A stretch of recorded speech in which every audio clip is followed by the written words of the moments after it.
guys, this is Josh Ramsay, and I'm hanging out with Rob on Front Row Live.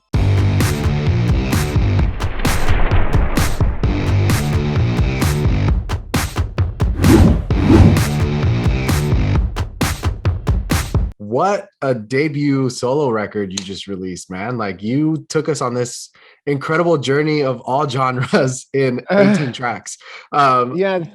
what was this like for you, like that writing process and kind of figuring out what sounds and styles you wanted to create for this album? Thanks, man. I think really I just wanted to explore stuff that I hadn't done in Marianas Trench, and I wanted to make sure that if I did a record on my own, that I made choices to make sure that it didn't just sound like I had made a Marianas Trench record without the guys in the band. So that led me to being like, okay, well, what am I going to do then? And my manager sort of said, so what does that look like? Because you're the songwriter in Marianas Trench and you're going to do the solo record. So what's going to make it different? And that sort of led me to, well, you know, I write songs for other artists all the time. So I'm at home sort of exploring in other genres and stuff. So why don't I just try and do as many genres as I can? And also I sort of thought, I know that's a wacky idea, but I was sort of like, I don't think anyone's done that. Not that I could think of. And I realized that it's also, it's quite a risk, because it was a risk for a couple of reasons that I didn't even consider. One is I realize now that you run the risk of there's no unified sound to the album. So that maybe people could find that off-putting. But I think the one thing that is unifying is my voice still sounds like my voice. And then I also think if you make a record that's all about sort of versatility in songwriting, you're also asking the audience to have a lot of versatility in listening. And that's a big ask, but so far people seem to be enjoying it, which I'm very grateful for. I've always been a fan of Marianas Trench, and I've always known that you are an incredible singer and a songwriter as well. Thanks. But man. I feel like this record allowed you to showcase more dynamics, more ranges than you've ever done before. How did you step out of your comfort zone to do these kinds of vocals, and did you find it challenging at the same time? Yeah, I mean, I think stepping out of your comfort zone is for any artist, stepping out of your comfort zone is it can be scary, but really it's very liberating, because you're like, okay, I've never done this before. Let's learn something new. And that's a really great, like from a songwriting perspective, that's a killer writing exercise, rather than just repeating yourself, doing the same thing over and over again. You know, you're having to learn new tricks. And that's something I've always appreciated when I write songs with other artists or for other artists. In those scenarios, you're not writing a song for yourself. So, you know, you might have to do a deep dive into the genre that artist works in to like be like, okay, so how do I write a song that feels like this? So really doing this album kind of felt like that a lot. And it also reminded me of being a teenager, because when I was a teenager, I didn't have a band yet, but I did have access to a recording studio at our house. So I would just make music and play all the instruments myself all the time. So it kind of took me back to being a kid. I think vocally, mostly that wasn't necessarily a huge challenge for me, except for, I mean, I always want to push myself, so it was a challenge that way, because I always want to do better vocals than I did on the previous album. Funnily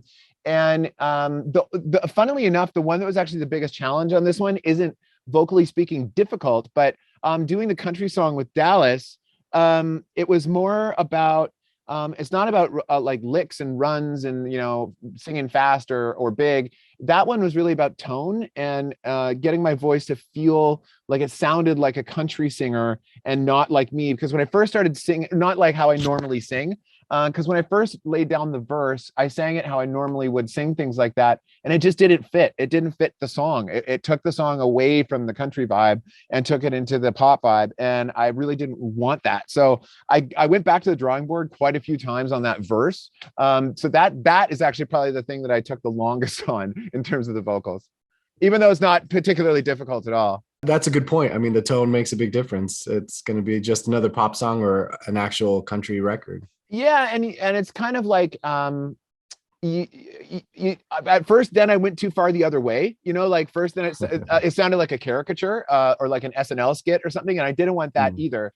So then I kind of took it too far, and then figured out where I could dial it back to get it to a place that still felt still felt authentic and still felt real and didn't feel like I was imitating someone. But getting my voice to that place. You recorded all the instrumentation for this album as well? I did, except for the orchestra, like orchestral elements. Yeah. So talk to me a little bit about like kind of bringing these instruments together, kind of playing them for the recording process. And then also at the same time, like your decision for bringing this kind of orchestra, big band kind of vibe as well. Yeah. I mean, it started one place and it went another place, which is very organic for me. And I like where it went, but it started, one of the first songs I wrote was Lady Mine, the song that I did with Chad. And I set out to write that song specifically. I was like, I'm going to write, sometimes I picture other artists, right? And I was like, what would I do if I got asked to write a song for Lenny Kravitz? What would I do for that? So I was like, well, Lenny has I know Lenny's main time in the industry was in the 90s, but he was definitely a 70s throwback guy, and still is to this day. And I love Lenny. And so I sort of wrote this rock tune that centered around having a horn section. I really wanted to have a horn section.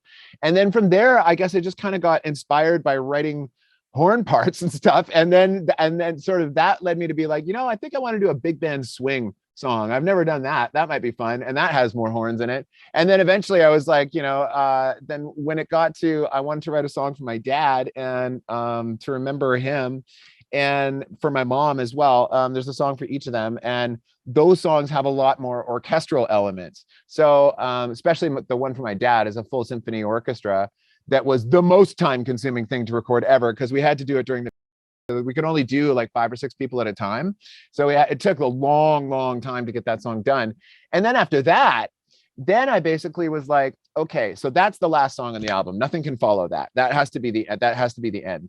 So then working backwards from there, I was like, if it all of a sudden, I know I switch gears a lot on this record, but I feel like if it all of a sudden out of nowhere goes to a full symphony orchestra, it's going to be weird. It's going to be weird for the audience. So then I was like, okay, I'm going to write like 3 smaller orchestral pieces that can serve as transitions between songs and serve as an act break on the album. And that way, having just a little bit of that orchestral stuff in there, it doesn't ever take over on the album. But by the time it gets to that last song where it's the symphony, it doesn't come out as weird. You're like, oh yeah, I'm used to this sound by now.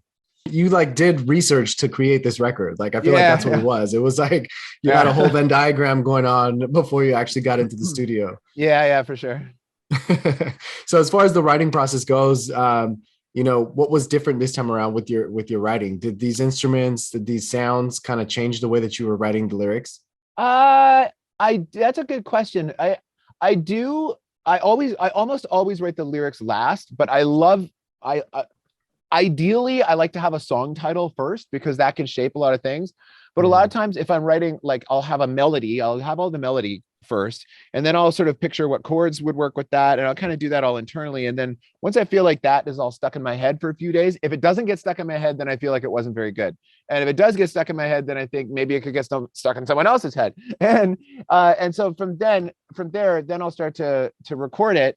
And then usually I start to write the lyrics once all of the music is recorded, and I can sit there and listen to it and be like, okay, what's the vibe? What is this song about? And then I'll kind of go from there. So really that aspect of it, that's the same as I do it in Marianas Trench as well. The only thing here was that I was also being like, okay, so what kind of song are we going to approach here? And I had to make very clear choices about that right at the beginning. Where would you feel like you felt challenged during this process? Was there a particular song that was giving you the hardest time? That the symphony orchestra song for my dad was the most time consuming to write it. It took me a few weeks to write all the arrangement, and I wrote it all using fake sample libraries, like synthesizers basically, and then translating that to getting real humans to play it, and then editing it all together and then mixing it. Oh my God. And this is really funny. So we did that song at Bryan Adams' studio, The Warehouse in Vancouver, one of the nicest studios in the world. And so, like I said, it was super time consuming recording all this symphony. It was like recording just the first violins, and then only the second violins, and then only the flutes. And then you slowly build the thing. So to mix it, Dave Ogilvy and I were working on the mix for like a week and a half, because there's a lot going on in that song. And I knew the arrangement inside and out at that point. So I was very particular, being like, okay, this part here, I want to hear the cellos just up a little bit. Okay, over here, I'm missing the French horn. Let's get that up a bit, and doing all this automation of the volume. So we've been working on this song forever, right? And then at the end, we're congratulating ourselves. We're ready to open some wine. Like, it's such a big mix, and we're so happy with it. And then Bryan Adams comes in, and he wants to hear what we've been working on. So we're like, yeah, sure, man. And we show him the song. He was very, very nice about it. And then he's like, can I give you guys some feedback? And I was like, yeah, of course, man. Yeah, please. And he goes, okay, now when you mix it, and I was like, when we mix it? Oh my God, dude. And his comment actually it was basically just the vocals aren't loud enough. I can't understand the words. And he was totally right. And it's because I had been so wrapped up in wanting to hear all of the different instrumentation everywhere that I hadn't paid attention to the main thing is, what are the lyrics? Can I always understand the lyrics? So thank God Bryan walked in then. And I mean, obviously, if Bryan Adams wants to give you feedback, you take Bryan Adams' feedback. But yeah, actually, it turned out to be great that he came in there because the vocal was too quiet. How do you pull this off? Like, how are you able to be that one-man show when you're creating such an incredible, like, such an insane album? Oh, thanks, man. I don't know. It's just time consuming, but other than that, I mean, I don't know.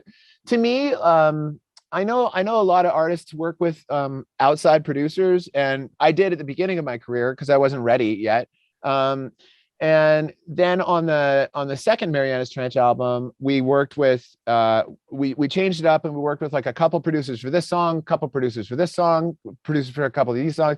And I think there were four different producers on that album who each did like 2 or 3 songs. And then at that point I said, could I, like, I was already producing for other people at that point. So I was like, would it be okay? I'd asked the band and the label, like, could I produce a couple of songs in the album as well? But I don't want to do the singles because I don't want the pressure yet, but I'll do the artsy album tracks. Could I do that? And that was sort of the beginning of me taking over producing the band. And then after that, then I did, like, once we got to Ever After, then I just produced it myself. And now, to me, I think that songwriting and producing are just 2 sides of the same job to me now. It's one and the same. Like, yeah, the songwriting part is the coming up with it and coming up with the notes and the lyrics and all that and the chords, and then the producing it is, okay, now how do we present it in its best light and make it the best it can be? So to me, it totally makes sense that the songwriter is the producer. And almost now looking back, I'm almost like, how does someone not do that? Like, that's the way I think about it now. But you don't find yourself, aside from this situation with Bryan Adams, you don't find yourself going through that motion sometimes where it's like you're too focused on one thing that you kind of like oversee something else? So that's a good question. And I do still have outside feedback. I definitely take outside feedback. Like when I finish a song, it'll just be a rough mix. Like, we haven't gone to the mixing session yet, but when I've got the song done, I will send it to people who I trust to get feedback. And one thing I learned a long time ago is, yeah, send it to a couple of people who are musicians and in the industry, but also send it to a couple of people who are not musicians whatsoever, because you want to just hear an average person's feedback as opposed to someone that understands a whole bunch of music intricacy stuff, because the musician's going to like the weird fancy stuff, and a regular person might not. It might be like, that's too weird. So it's important to get feedback from whomever. And then also, once I get to mixing, so at that point, I'm pretty inside the songs at that point. I've heard them so much. I've worked on them so much. And I'm like very obsessive about work. So I really will know everything inside and out by the time we get to mix. Then it's not just me mixing it by myself. I mixed with Dave Ray Ogilvie and Zach Blackstone, and the 3 of us get to work together. And that's super valuable to me because A, those guys both have an ear, B, it's a fresh perspective after I've been inside thing for me. Like, this album, dude, I was working on it for 10 months to a year before we got to mixing it. And then all of a sudden you hear someone's fresh perspective that is just hearing it all for the first time. And that is super invaluable. Because you're right, because you can get yourself into a situation where you can't see the forest for the trees. Yeah, exactly. Yeah. Now it's cool because, I mean, as I keep mentioning, you're already doing so much with this record, and then you bring this like big list of collaborators as well, or features. So what was it about these features that you felt were the right fit for this body of work? Yeah, I'm more just I didn't really think about the whole body of work so much as just like song by song and who would be a good fit. Um like when I started working on Lady Mine, I pretty early on I was like, okay, I'm gonna send this to Chad and see if he'll do it. And and you can get yourself into trouble there too, because you start picturing someone's voice and then you start writing for that person's voice and then you send it to that person and then you're like, oh my god, what if they say no? Now I'm already attached to them singing it, you know what I mean? But thankfully pretty much everybody said yes. And you know, it's a real honor to sing with so many great singers. And like for example, I'd always wanted to sing something with Serena Ryder. Just I'm such a fan of hers, both musically and as a human being. She's amazing. And I just think she's such a good singer. And you know, every time I would send a song to someone, I would send a little note being like, you know, hey, I'm doing this album and I would love it if you'd sing on this song. And here's why, like, I wrote this for you to sing. And you know, I sent Serena this note that said, you know, I've always wanted us to sing something together. And she responded being like, I've always wanted us to sing something together. So that was really fun. I also think I got really lucky because there was dude. So everyone, no one's on the road. Everyone's available. You know what I mean? Everyone's around. There was only a couple of people who couldn't do it. And it wasn't about saying no. It was just about that there are artists as well who had their own schedule.